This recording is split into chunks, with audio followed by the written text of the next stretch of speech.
especial amb el tema Arts de Carrer, és a dir,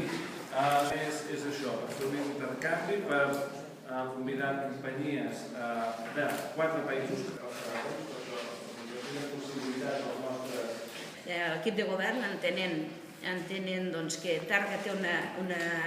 una qüestió especial que és Fira Tàrrega, això ens fa diferents a d'altres poblacions. Vivers d'empreses i d'iniciatives empresarials n'hi ha a totes les capitals de comarca, però el que ens fa diferents dels altres és que Tàrrega som la capital del teatre, la capital de teatre al carrer. I combinant amb aquest projecte que té el director d'acollir i tenir companyies en residència, per què no? Que el Viver d'Empreses de Caltrepat, sobretot la nau número 9, que properament serà Viver d'Empreses, sigui també el Viver d'Empreses teatrals i de companyies teatrals. Junt amb això, nosaltres el que ens proposem és també arranjar la nau número 18 perquè permeti efectivament la seva activitat. Quan el 2011 em van nomenar director artístic, vaig entrar en un projecte molt clar,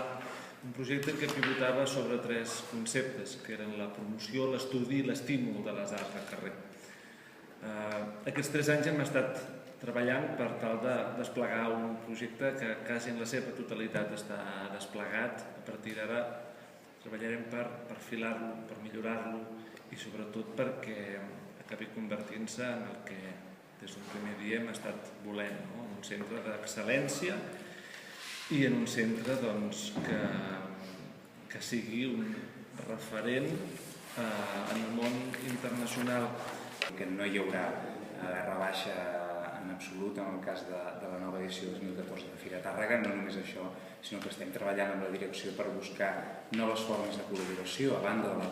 simple i directa i importantíssima aportació pressupostària que tenen a veure amb interactuar millor amb molts altres esdeveniments que estan passant arreu del país, fins i tot amb altres fàbriques de creació, fins i tot amb altres serveis que ja està fent el Departament de Cultura en l'àmbit de la internacionalització, en l'àmbit dels mercats, en l'àmbit de la formació també, que es podrien encara treballar molt millor perquè tinguin el seu encaix en tot aquest projecte que s'està consolidant des de Tàrrega.